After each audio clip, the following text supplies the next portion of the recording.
Again welcome to our channel. तो जो first video था वो बहुत ज़्यादा लॉन्ग हो जाता अगर हम लोग इस क्लास को अगर उसी में अटैच कर देते तो इसीलिए हम लोग इसको अलग से ले रहे हैं, लेकिन वो उसी क्लास का पार्ट है, यानी कि क्लास नंबर 7 का ही ये सेकेंड नंबर पार्ट है। तो इसको देखना होगा आप लोगों को। तो फर्स्ट नंबर है प्रतिदर्श सिद्धांत यानी कि सैंपल थ्योरी।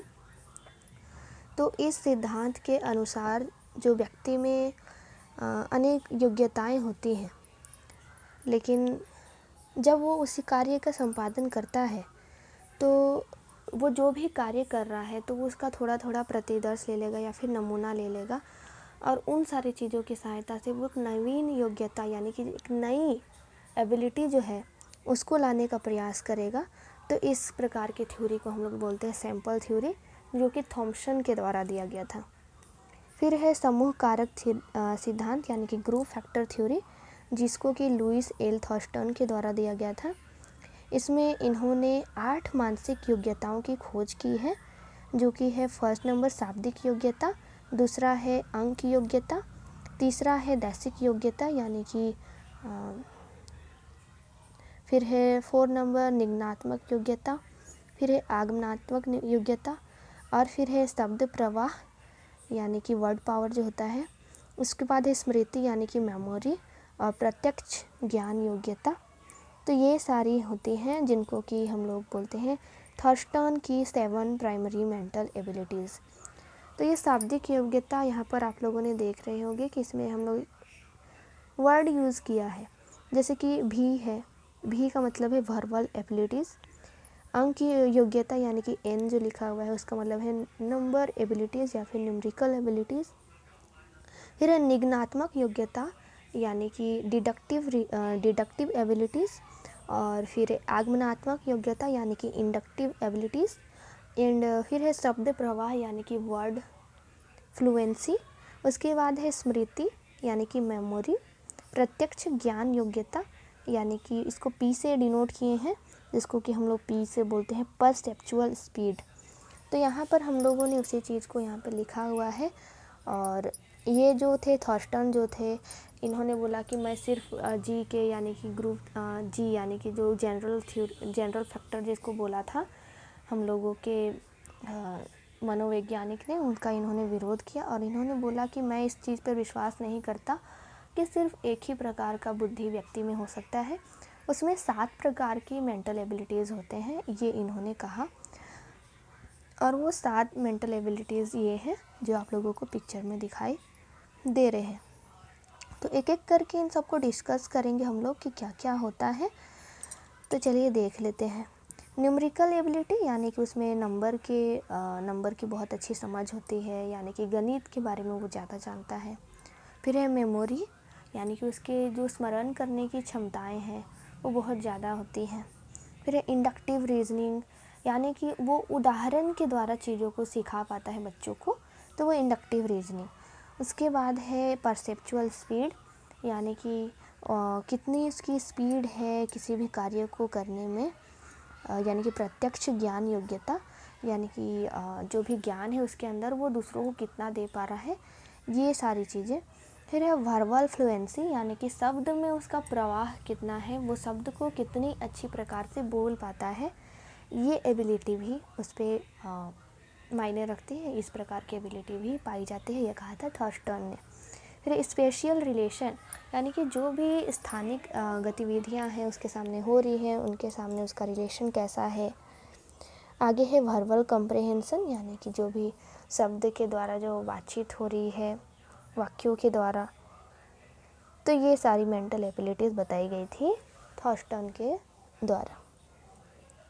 आगे है पदानुक्रम सिद्धांत या फिर जिसको हम लोग त्रिआयामी सिद्धांत यानी कि 3D मॉडल जिसको बोलते हैं, ये दिया गया था जेपी गिलफोर्ड के द्वारा।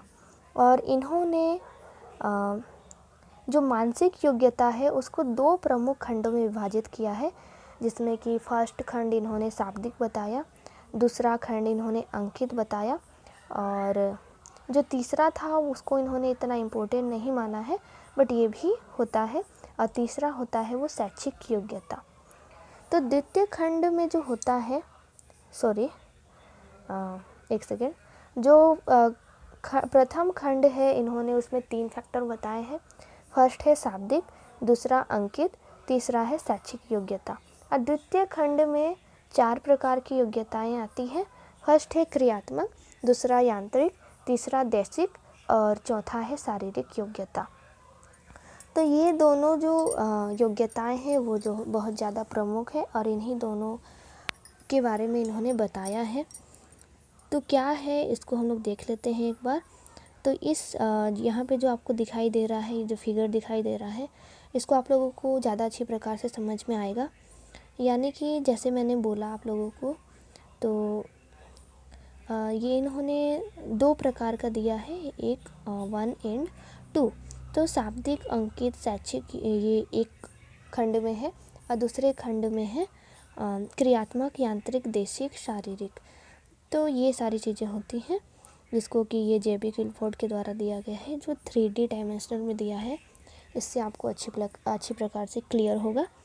जैसे देख सकते हैं आप यहाँ पे यूनिट्स, क्लासेस, रिलेशन, प्रोडक्ट में आते हैं ये सारी चीज़ें। उधर है कंटेंट में 1 2 3 4 5 चीज़ें आती हैं और ऑपरेशन में भी ये सारी चीज़ें आती हैं। तो ये कहा है, और इन तीनों चीज़ों के बारे में एक और मनोवैज्ञानिक ने कहा है, और वो किसने कहा है ये भी आप कमेंट में ज़रूर बताइएगा। फिर है तरल ठोस बुद्धि सिद्धांत, crystal and fluid intelligence theory, जिसको दिया गया था आर.बी. किटल के द्वारा। तो क्या होता है फ्लूइड इंटेलिजेंस, इसको इस पिक्चर के माध्यम से समझने का प्रयास करेंगे। तो जिस बालक में फ्लूइड इंटेलिजेंस ज़्यादा होती है, उसकी जो ग्लोबल कैपेसिटी होती है किसी भी कारण को समझने के लिए, वो यूनिवर्सली चीज़ों के बारे में सीखता है। यानी कि हर प्रकार से वो सोचना आरंभ कर देता है कि ऐसा नहीं होना चाहिए कि वो सिर्फ इंडिया में ही वो चीज़ें लागू हो रही हो, वो पूरे ग्लोबल यानी कि पूरे वर्ल्ड में वो चीज़ें लागू होनी चाहिए। तो इस प्रकार की चीज़ों को वो सोचना शुरू कर देता है और उस बारे में वो कारण ढूंढना शुरू कर देता है। फिर ability to learn new things. अब इस प्रकार के इंटेलिजेंस के व्यक्ति जो होते हैं, वो जो है नई नई चीज़ों को सीखना आरंभ कर देते हैं और उनमें इस प्रकार की क्षमताएं बहुत ज़्यादा होती हैं। फिर है think abstractly and solve problem.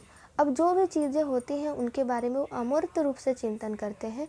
जो चीज़ें वास्तव में उनके सामने नहीं भी हैं, उनको वो अपने कल्पनाओं में सोच कर उसके बारे में वे लोग समस्याएं को सोल्व कर लेते हैं।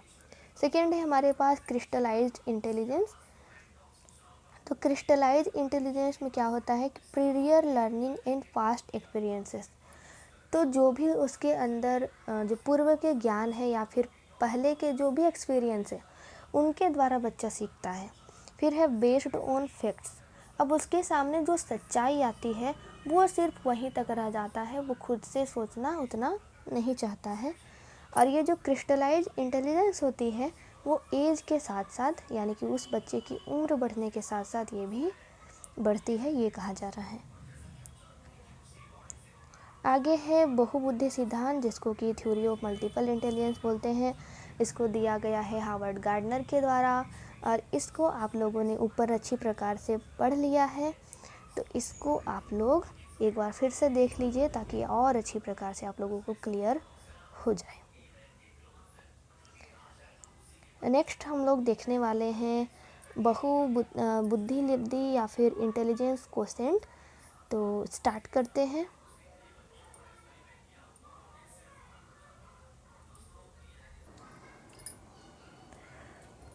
तो इसमें हम लोगों को देखना है, इसके फॉर्मूले हैं बहुत सारे और आईक्यू किस किस चीज़ पे डिपेंड करता है उस सारी चीज़ों को देखेंगे। जैसे यहाँ पे आप लोगों को पिक्चर दिखाई दे रहा होगा।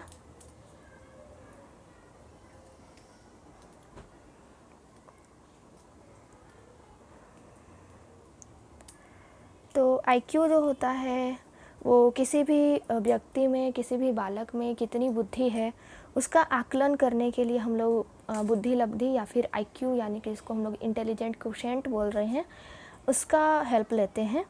तो ये जो इंटेलिजेंस क्वोशेंट है, इसका जो वर्ड है, ये जो इंटेलिजेंस क्वोशेंट वर्ड जो है, ये एक जर्मन वर्ड है। और ये एक जर्मन वर्ड जो है ये किसके द्वारा दिया गया था? ये दिया गया था जर्मन मनोवैज्ञानिक विलियम स्टर्न के द्वारा 1912 में। यानी कि हम लोग बोल सकते हैं कि इंटेलिजेंट क्वोशिएंट के जनक कौन थे, तो विलियम स्टर्न, जो कि 1912 में दिए थे। 20वीं सदी में अल्फ्रेड बिने और थियोडोर सोमन द्वारा प्रस्तावित नई पद्धतियों के लिए हम लोगों ने इस IQ का यूज किया था। बहुत सारी बौद्धिक परीक्षण यानी कि जो भी इंटेलिजेंस टेस्ट हुए थे उन सारी चीज़ों में हम लोगों ने इसका यूज़ किया था। तो ये क्या होता है, किस प्रकार के बालक में किस प्रकार के पाए जाते हैं IQ, तो जैसे कि अगर किसी बालक का IQ 160 से 169 या फिर 150 से 159 या फिर 140 से 149, यानी कि कहने का तात्पर्य है कि 140 से लेकर के 169 के बीच में यदि किसी का IQ पाया जाता है तो वो बालक जो होता है वो बहुत ज़्यादा सुपीरियर होता है, वेरी सुपीरियर होता है, यानी कि वो प्रतिभाशाली बालक होता है, बहुत प्रतिभाशाली बालक होता है। और इस प्रकार के बालक जो है बहुत कम पाए जाते हैं, जैसा कि परसेंटेज में आप देख सकते हैं कि जो सबसे ऊपर देख रहे हैं आप लोग वो 0.03 पाए जाते हैं, और ये जो होते हैं 0.20 है, फिर 1.10, तो इस प्रकार के इसके परसेंटेज पाए जा रहे हैं। फिर है प्रतिभाशाली बालक जो होते हैं उनका IQ 120 से लेकर के 139 के बीच में लाई करता है, और ये प्रतिभाशाली बालक होते हैं इस प्रकार के। आगे है 110 से 119 के बीच में जिनका IQ आता है, उस प्रकार के बालक को हम लोग बोलते हैं कि वो जो सामान्य बालक है उससे थोड़े से अधिक होते हैं, यानी कि हाई एवरेज कैटेगरी में उनको रखते हैं। उसी प्रकार से 100 से 109 के बीच में जिनका IQ होता है, इस प्रकार के बालक को, या फिर 90 से 99 अगर किसी का IQ है, कहने का तात्पर्य है कि 90 से लेकर के 109 के बीच में यदि किसी बालक का IQ लाई कर रहा है तो वो एवरेज कैटेगरी में गिना जाता है, यानी कि सामान्य बालक उसको माना जाता है। फिर है 80 से 89, इस एज के इस IQ वाले जो बच्चे होते हैं 80 से लेकर 89 तक के बीच में जिनका IQ पाया जाता है, इस प्रकार के बच्चे लो एवरेज होते हैं, यानी कि सामान्य से कम होता है इनका बुद्धि लब्धि। फिर है 70 से लेकर 79, यानी कि 70 to 79 के बीच में यदि किसी की बुद्धि लब्धि है तो उसको हम लोग लो लिमिट में रखते हैं, यानी कि निम्न सीमा में इस प्रकार के बच्चे को रखते हैं। और अगर किसी बालक का 30 से लेकर के 69 के बीच में किसी का IQ लाई कर रहा है तो वो बच्चे जो होते हैं वो मेंटली वीक होते हैं, वो मानसिक रूप से वो ग्रसित होते हैं, उन्हें किसी प्रकार की बीमारी होती है, बहुत ज़्यादा मंद बुद्धि या फिर जड़ बुद्धि बालक होते हैं, और बहुत सारे प्रयास करने के बाद भी इन्हें चीज़ों को नहीं सिखाया जा सकता है क्योंकि ये मेंटली बहुत ज़्यादा वीक होते हैं। तो ये जो इंटेलिजेंस टेस्ट हुआ था, IQ का जो डेवलपमेंट हुआ था वो किस प्रकार से हुआ था, तो इसको सबसे पहले अल्फ्रेड बिने ने बनाया था 1900 की शुरुआत में, जिसको कि हम लोगों ने पहले ही बताया आपको, 1912 में आया था IQ फर्स्ट बार। तो ये जो है जो कंपलसरी पब्लिक एजुकेशन है उसको बढ़ावा देने के लिए इसका शुरुआत किया गया था, और जो स्पेशल एजुकेशन होते हैं उसकी शुरुआत करने के लिए, यानी कि कुछ बालक जो होते हैं वो बहुत ज़्यादा प्रतिभाशाली होते हैं। जैसे आप लोगों ने स्कूल सुने होंगे, जैसे कि KVS होता है, NVS होता है, कुछ आपका एकलव्य मॉडल स्कूल होता है। तो ये सारे जो स्कूल होते हैं उनको बनाने का एक उद्देश्य होता है कि जो बालक प्रतिभाशाली होते हैं या फिर जो सामान्य बालक है उससे वो ज़्यादा अच्छे होते हैं, उनकी IQ ज़्यादा अच्छी होती है, तो उनको एक अच्छा परिवेश प्रदान करना ताकि वो अच्छी प्रकार से शिक्षण प्राप्त कर सके। तो इसीलिए इस प्रकार की व्यवस्था बनाई गई है। उसी प्रकार से यदि कोई बालक मेंटली वीक होता है तो उसके लिए भी एक स्पेशल स्कूल बनाए जाते हैं, जैसे कि स्पेशल स्कूल्स होते हैं बहुत ज़्यादा, तो वहाँ पे उनको शिक्षा दी जाती है। तो इस प्रकार से IQ से हम लोगों को आइडेंटिफाई हो जाता है कि हाँ ये बच्चे इस कैटेगरी में आते हैं, हमको इन्हें इस स्कूल में शिक्षण देना है। तो इस प्रकार की व्यवस्था करने के लिए IQ का निर्माण किया गया था और IQ टेस्ट किया गया था।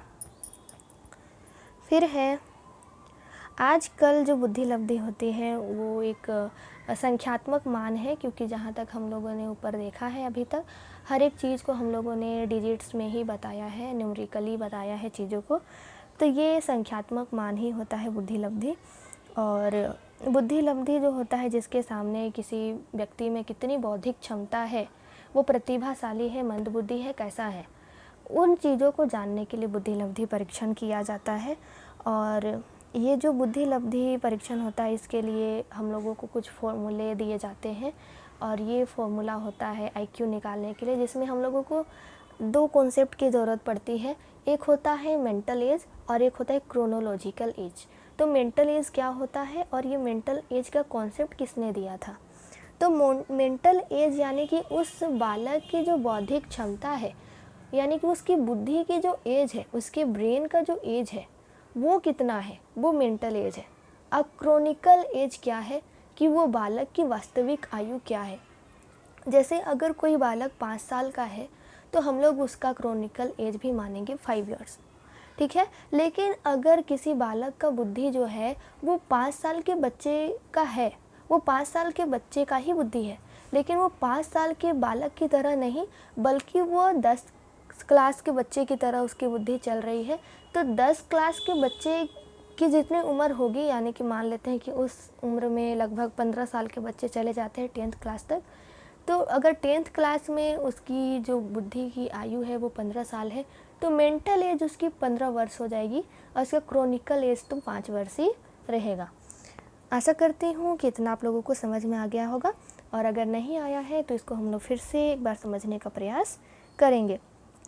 तो ये जो मेंटल एज का जो कॉन्सेप्ट था, इसको फर्स्ट टाइम अल्फ्रेड बीने ने ही दिया था, और जिसको कि हम लोगों ने पहले बताया भी था आपको कि आईक्यू के बारे में अल्फ्रेड बीने, मेंटल एज का कॉन्सेप्ट भी अल्फ्रेड बीने। तो अल्फ्रेड बीने ने बहुत सारे काम किए हैं, तो इनकी सारी चीज़ों को आप लोग एक बार ध्यान दे करके एक बार लिखते हुए चलना, ताकि और ज़्यादा क्लियर हो। तो बुद्धि लब्धि जो होता है, यानी कि इंटेलिजेंस क्वोशिएंट होता है, उसका एक फॉर्मूला होता है। वो क्या होता है कि अगर हम लोग मानसिक आयु, यानी कि जो मेंटल एज है और जो क्रोनिकल एज है, उन दोनों के रेशियो को अगर हम लोग 100 के साथ मल्टीप्लाई करें तो उसकी आईक्यू निकल के आती है। जैसे कि इसमें आप देख सकते हैं इंटेलिजेंस एंड क्रिएटिविटी जो आगे लिखा हुआ है, इसमें हम लोगों ने मेंटल एज का फॉर्मूला लिखा है, आईक्यू का फॉर्मूला लिखा है। तो मेंटल एज क्या होता है? The level of intellectual functioning in years which is compared with chronicle age to the derived IQ. मतलब उस बालक की उम्र भले ही कम हो, लेकिन उसका दिमाग एक बड़े बालक की तरह चल रहा है, तो उसका मेंटल एज भी उसी बड़े बालक की बात ही होगा। लेकिन क्रोनिकल एज क्या होता है कि उस बच्चे की जो वास्तविक आयु है, जितनी रियल में उसकी एज है, उसी एज को हम लोग लेते हैं क्रोनिकल एज में। तो आईक्यू जो है इस प्रकार से आता है, जिसको आप लोग इस फॉर्मूले में देख पा रहे होंगे। ये हमारा जो फॉर्मूला है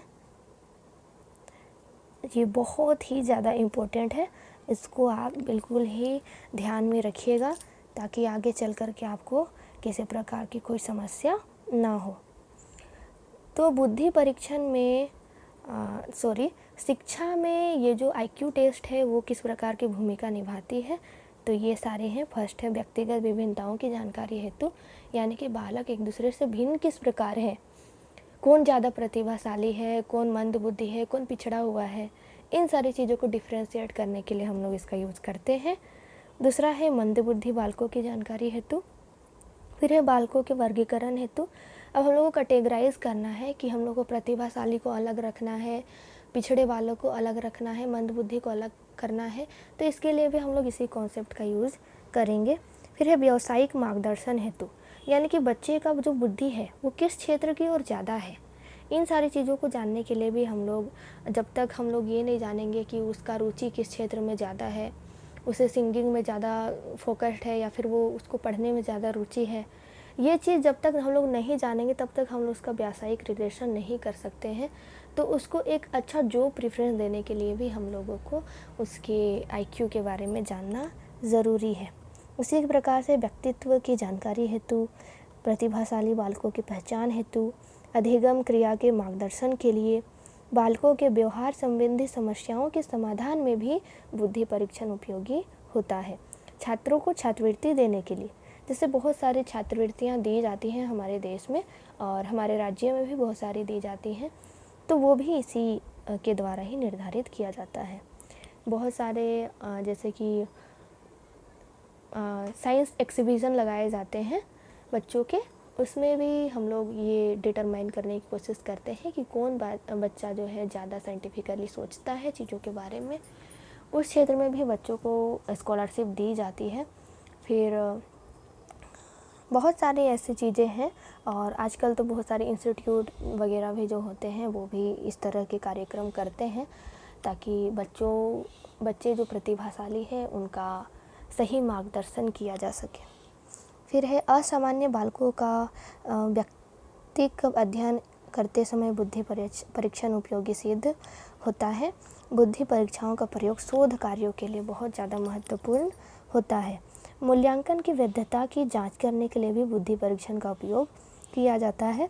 विद्यालय में प्रवेश के समय तथा विभिन्न कक्षाओं में प्रवेश हेतु भी बुद्धि परीक्षण का प्रयोग किया जाता है। विद्यालयी शैक्षिक गतिविधियों के लिए छात्रों का चयन करते समय बुद्धि परीक्षण का उपयोग किया जा सकता है।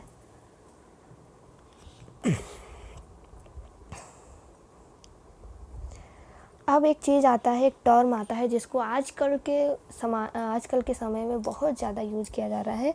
वो टर्म है आर्टिफिशियल इंटेलिजेंस या फिर जिसको हम कृत्रिम बुद्धि बोलते हैं। तो आर्टिफिशियल इंटेलिजेंस जो होता है वो जैसे कि किसी व्यक्ति का माइंड है, तो उसी प्रकार से हम लोग एक कृत्रिम बुद्धि का निर्माण कर रहे हैं। हमारा जो माइंड है वो नेचुरल माइंड है, उसमें किसी प्रकार का कोई मिलावट नहीं किया गया है। जो गॉड से गिफ्टेड है वही माइंड हम लोग को मिला हुआ है। लेकिन हम लोग क्या कर रहे हैं कि हम लोग आजकल रोबोट्स बना रहे हैं, कंप्यूटर बना रहे हैं, लैपटॉप्स बना रहे हैं।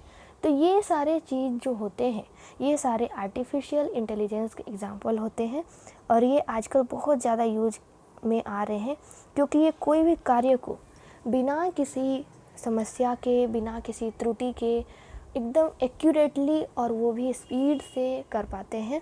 जैसे कि इसमें हम लोगों ने एक रोबोट का एग्जांपल लिया हुआ है। रोबोट जो होता है वो एक आर्टिफिशियल इंटेलिजेंस का बहुत अच्छा एग्जांपल है और ये अभी के समय में बहुत ज़्यादा यूज़ किया जा रहा है। तो ये होता है आर्टिफिशियल इंटेलिजेंस। आगे है हमारे पास संवेगात्मक बुद्धि यानी कि इमोशनल इंटेलिजेंस। तो इमोशनल इंटेलिजेंस क्या होता है कि ये एक ऐसी क्षमता है बालकों में जिससे वह लोगों के बारे में, उनकी भावनाओं के, उनके दुख दर्द, उनके तकलीफ़ों को समझ पाता है। जिन बच्चों का इमोशनल इंटेलिजेंस बहुत अच्छा होता है, इस प्रकार के बच्चे लोगों की भावनाओं को, उनकी समस्याओं को समझ पाने में सक्षम होते हैं और जो है इनमें सामाजिक कौशल, इसमें सहानुभूति और प्रेरणा देने की जो क्षमता होती है वो बहुत ज़्यादा होती है। तो इस प्रकार के जो व्यक्ति होते हैं जिनमें संवेगात्मक बुद्धि बहुत ज़्यादा होती है, ये नेगेटिविटी से बहुत दूर रहते हैं और नेगेटिव अगर इनके सामने इन्वायरमेंट भी है तो उसको बहुत पॉजिटिवली सॉल्व करने का प्रयास करते हैं और अपनी समस्याओं को बहुत आसानी से सॉल्व कर पाते हैं। तो इमोशनल इंटेलिजेंस जो होते हैं यानी कि जो भावात्मक बुद्धि है या फिर संवेगात्मक बुद्धि है, इसके कुछ कंपोनेंट होते हैं, लगभग 5 कंपोनेंट हैं। फर्स्ट है social skill, second is the decision making, third one empathy and the fourth is the self regulation and fifth one is the self awareness. तो ये सारी चीज़ें क्या क्या है, तो सोशल स्किल यानी कि जो सामाजिक कौशल है, सामाजिक कौशल में क्या होगा कि वो लोगों के साथ बातचीत करने में किस प्रकार से सक्षम है, तो ये चीज़ें इनमें होती है। उसके बाद है डिसीजन मेकिंग यानी कि कोई भी समस्या अगर इनके सामने आ जाए तो ये जो समस्याएं आती हैं इनको बहुत अच्छी प्रकार से सॉल्व कर पाने में, उनका समाधान कर पाने में बहुत ज़्यादा प्रभावी सिद्ध होता है यदि किसी बालक में इमोशनल इंटेलिजेंस बहुत ज़्यादा हो तो। और अगर इनके सामने कोई नेगेटिव सिचुएशंस भी आ जाते हैं तो उनको बहुत पॉजिटिवली हैंडल करते हैं और उनसे बहुत अच्छी प्रकार से उभर कर सामने आते हैं। फिर है एम्पैथी। एम्पैथी यानी कि किसी भी चीज़ को अगर उनके सामने आया है तो जैसे कि बहुत कोई होते हैं, जैसे कि यदि कोई व्यक्ति उससे आगे निकल जाए तो उसे बहुत क्रिटिसाइज़ करते हैं और चाहते हैं कि उनको हम किसी प्रकार से पीछे खींच करके लाएं, पर ऐसा नहीं है। अगर किसी व्यक्ति का इमोशनल इंटेलिजेंस अच्छा होता है तो वो दूसरों की भावना को भी समझता है, और यदि दूसरा कोई अच्छा कर रहा है तो उसको अप्रिशिएट भी वो करता है। फिर है सेल्फ रेगुलेशन, यानी कि आत्मनियंत्रण, या फिर अपने आप को कैसे मेंटेन रखना है, कैसे अपने इमोशन को कंट्रोल करना है, कैसे अपने इमोशंस को दिखाना है दूसरों के सामने, ये क्षमताएं होती हैं जिनमें इमोशनल इंटेलिजेंस अच्छा होता है उनमें। फिर है सेल्फ अवेयरनेस, यानी कि अपने आप में जागरूकता, यानी कि जिसको हम लोग स्व जागरूकता बोलते हैं, कि किसी भी कार्य को लेकर के उसके मन में किसी को बोलने की ज़रूरत नहीं है उसे कि हाँ ये काम तुम जा कर के करो, टाइम हो गया है। वो खुद ही उन चीज़ों को समझ जाता है कि मेरा टाइम हो चुका है, अब मुझे इस कार्य को करना है, यानी अपने कार्यों को लेकर के वो खुद ही जागरूक है। तो ये होती है इमोशनल इंटेलिजेंस वाले बालकों में। तो ये थे हमारे 5 कंपोनेंट्स ऑफ इमोशनल इंटेलिजेंस, जो बहुत ज़्यादा इम्पोर्टेंट है हमारे लिए। तो इसको आप लोग एक बार फिर से रीड कर लीजिएगा। बाकी मुझे तो लगता है कि आप लोगों को समझ में आ चुका होगा, और अगर आपको ये क्लास समझ में नहीं आता है तो मैं किस प्रकार से आपके लिए क्लासेस लेकर के आऊँ ताकि आपको और बेहतर समझ में आए, ये आप कमेंट में ज़रूर बताइएगा। और आज का क्लास कैसा लगा ये आप कमेंट बॉक्स में ज़रूर बताइएगा। अगर आपने अभी तक हमारे चैनल को सब्सक्राइब नहीं किया है तो प्लीज़ हमारे चैनल को सब्सक्राइब कीजिए, और अगर आज का वीडियो आपको पसंद आया है तो हमारे इस वीडियो को लाइक कीजिए, शेयर कीजिए और कमेंट कीजिए। तो आज के लिए इतना ही, मिलते हैं नेक्स्ट क्लास में। तब तक के लिए bye bye, thanks for watching.